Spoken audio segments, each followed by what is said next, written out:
Bismillahirrahmanirrahim. Assalamualaikum warahmatullahi wabarakatuh. Saya Imanul Imania dari PIAU 2 di IAIN Jember. Langsung saja, pembelajaran klasikal individual, aplikasi dan implementasinya dalam pendidikan. Nah,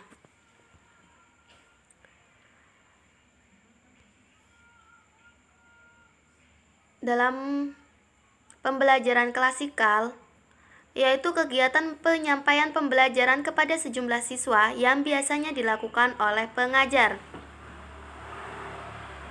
Nah, menurut Fembrianto, ciri-ciri pembelajaran klasikal adalah seorang guru menghadap kelas yang terdiri atas sejumlah siswa. Siswa-siswa itu sebaya dalam usianya. Pada waktu yang sama, guru memberikan pelajaran kepada siswa-siswa dan mereka mengerjakan tugas-tugas pengajaran bersama-sama. Pada awal tahun pelajaran, kelas itu memulai program pengajaran secara bersama-sama dan pada akhir tahun pelajaran sebagian besar di antara mereka naik kelas bersama-sama pula. Kecuali beberapa siswa yang dianggap gagal harus tetap tinggal di kelas. Kemudian, model pembelajaran klasikal.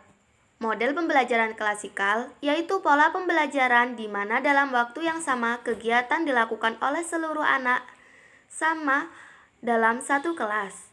Model pembelajaran ini merupakan model pembelajaran yang paling awal digunakan di TK dengan sarana pembelajaran yang pada umumnya sangat terbatas serta kurang memperhatikan minat individu anak seiring dengan perkembangan teori dan perkembangan model pembelajaran.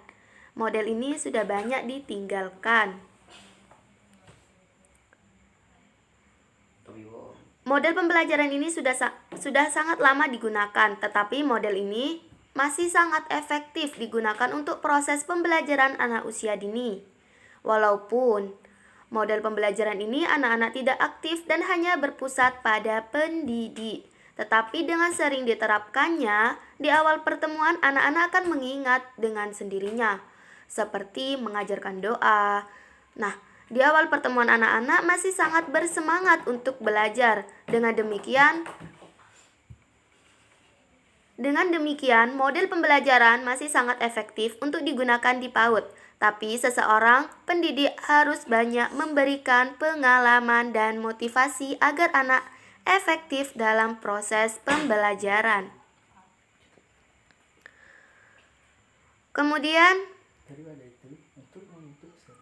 teknik yang seperti apa yang biasa digunakan?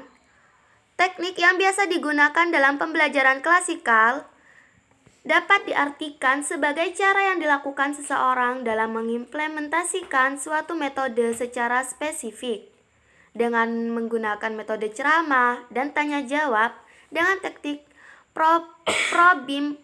prompting agar partisipasi dan aktivitas siswa tinggi. Pada umumnya, siswa akan belajar berpikir, bekerja secara individu, sehingga mereka dapat melatih diri dalam memupuk rasa percaya diri. Dengan teknik ini, indikator dari pendekatan kontekstual tetap diperhatikan. Urutan kegiatan dalam pembelajaran klasikal yaitu guru menjelaskan definisi, membuktikan rumus, memberi contoh, memberi soal latihan.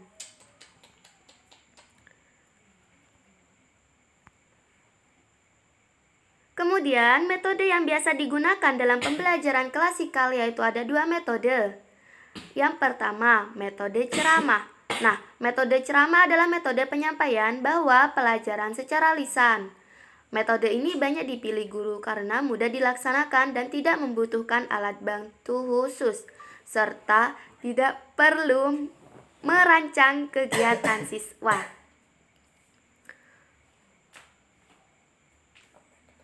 Kemudian yang kedua yaitu metode tanya jawab. Metode ini dapat menjadi pendorong bagi siswa untuk mengadakan penelusuran lebih lanjut pada berbagai sumber belajar. Metode ini akan lebih efektif dalam mencapai tujuan apabila sebelum proses pembelajaran siswa ditugasi membaca materi yang akan dibahas. Jadi, dalam metode yang biasa digunakan dalam pembelajaran klasikal yaitu ada dua metode, ceramah dan tanya jawab. Kemudian kelebihan model pembelajaran klasikal. Kelebihan model pembelajaran klasikal adalah guru mudah menguasai kelas, mudah mengorganisasikan tempat duduk atau kelas, dapat diikuti oleh sejumlah siswa yang besar, mudah mempersiapkan dan melaksanakannya. Guru mudah menerangkan pelajaran dengan baik, lebih ekonomis dalam hal waktu, memberi kesempatan kepada guru untuk menggunakan pengalaman, dapat menggunakan bahan pembelajaran yang luas, membantu siswa untuk mendengarkan secara akurat, kritis, dan penuh perhatian. Jika digunakan dengan tepat, maka akan dapat menstimulasikan dan meningkatkan keinginan belajar siswa dalam bidang akademik. Dapat menguatkan bacaan dan belajar siswa dari beberapa sumber lain.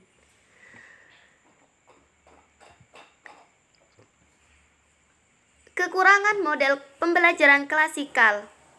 Nah, dalam kekurangan atau kelemahan model pembelajaran klasikal adalah mudah menjadi verbalisme, yang visual menjadi rugi, dan yang auditif atau mendengarkan yang benar-benar menerimanya.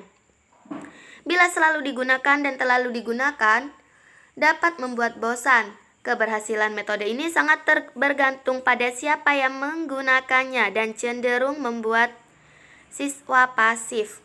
Jadi dalam kelemahan model pembelajaran klasikal itu dapat membuat anak itu bosan, karena jika itu terus-terusan digunakan dalam metode pembelajarannya. Kemudian pembelajaran individual. Nah, dalam pembelajaran individual ini atau pengajaran perseorangan merupakan suatu strategi untuk mengatur kegiatan belajar mengajar sedemikian rupa sehingga setiap siswa memperoleh perhatian lebih banyak daripada yang dapat diberikan dalam rangka pengelolaan kegiatan belajar mengajar dalam kelompok siswa yang besar. Menurut Duanes 1973, pengajaran individual merupakan suatu cara pengaturan program belajar dalam setiap mata pelajaran, disusun dalam suatu cara tertentu yang disediakan bagi tiap siswa, agar dapat memicu kecepatan belajarnya di bawah bimbingan guru.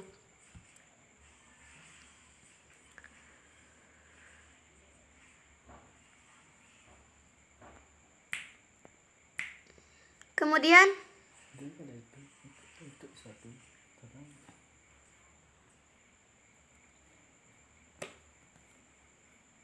model pembelajaran pada dasarnya merupakan bentuk pembelajaran yang tergambar dari awal sampai akhir yang disajikan secara khas oleh guru.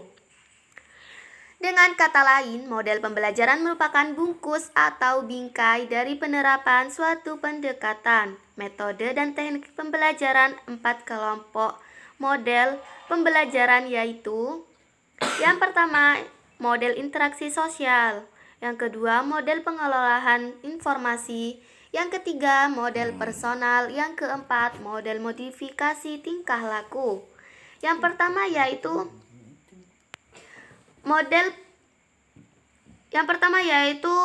model interaksi sosial, yaitu pembelajaran yang berinteraksi langsung antara guru dan siswanya. Kemudian model pengelolaan informasi, mengelola informasi yang akan disampaikan kepada siswanya dan mengolah pembelajaran yang akan disampaikan kepada siswanya, mana yang baik ataupun yang kurang baik bagi siswa. Jadi, kita itu perlu untuk mengolah informasi yang akan kita kasihkan atau akan kita sajikan kepada siswa kita. Kemudian yang ketiga yaitu model personal, pembelajaran yang langsung kepada siswanya secara perorangan. Jadi kita seperti satu-satu kayak perseorangan. Jadi siswa itu sendiri dan saya itu sendiri. Jadi kita itu membuat dengan cara metode pembelajaran yang langsung kepada siswa perseorangan tersebut. Kemudian model modifikasi tingkah laku. Setiap melakukan pembelajaran sebaiknya selalu mengganti suasana agar siswa tidak cepat bosan terhadap pembelajaran yang akan diajarkan. Seperti kalau di dalam PAUD itu kita tidak seterusnya menerangkan kepada siswa, kepada murid, kepada anak. Jadi kita juga harus diselingkan dengan gerakan-gerakan yang membuat mereka rileks, kemudian bisa membantu perkembangan motorik halusnya gitu. Jadi atau kita bisa juga bernyanyi gitu. Kemudian metode dan teknik seperti apakah yang digunakan dalam pembelajaran individual? Yang pertama yaitu metode tanya jawab. Yang kedua metode tugas, metode latihan, metode pembiasaan, dan metode keteladanan. Nah, metode tanya jawab yaitu suatu cara penyajian bahan pelajaran melalui bentuk pertanyaan yang perlu dijawab oleh anak didik. Dengan metode ini antara lain dapat dikembangkan keterampilan mengamati, menginterpretasi, mengklasifikasi, membuat kesimpulan dan menerapkannya. Metode tanya jawab mempunyai tujuan agar siswa dapat mengerti atau mengingat tentang apa yang dipelajari. Kemudian metode tugas. Metode tugas yaitu metode penyajian bahan di mana guru memberikan tugas tertentu agar siswa melakukan kegiatan belajar. Kemudian tugas bisa merangsang anak untuk aktif belajar dan baik secara individual atau kelompok. Metode latihan yaitu metode training merupakan suatu cara mengajar yang baik untuk menanamkan kebiasaan-kebiasaan tertentu. Juga sebagai sarana untuk memelihara kebiasaan-kebiasaan yang baik. Kemudian, metode pembiasaan adalah sebuah cara yang dapat dilakukan untuk berpikir, anak didik berpikir, bersikap dan bertindak sesuai dengan tuntunan ajaran agama Islam. Kemudian, metode keteladanan. Metode keteladanan dalam bahasa Arab disebut uswah, islah, atau qudwah. Qidwah yang berarti perilaku baik yang dapat ditiru oleh orang lain atau anak didik. Metode keteladanan memiliki peranan yang sangat signifikan dalam upaya pencapaian keberhasilan pendidikan.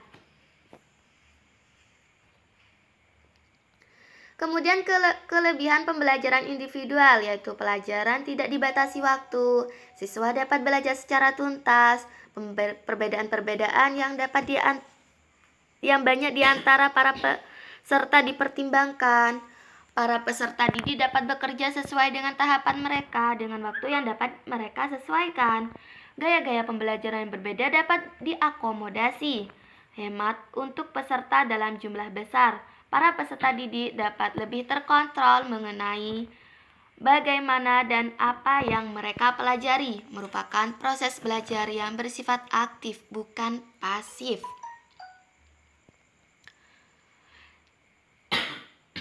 Selain kelebihan pembelajaran, individual juga mempunyai kelemahan, yaitu memerlukan waktu yang banyak untuk mempersiapkan bahan-bahan.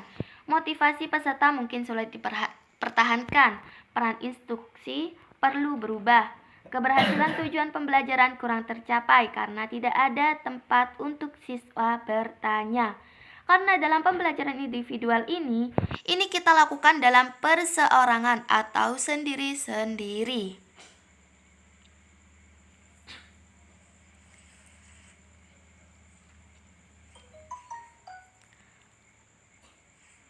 Bisa dilihat dari mana saja saya mengambil buku atau sumber dalam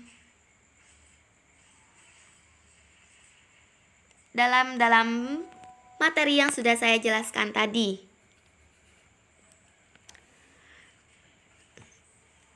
Oh, ternyata sudah selesai. Terima kasih, semoga bermanfaat. Wassalamualaikum warahmatullahi wabarakatuh. Sampai jumpa. Oh ya, jangan lupa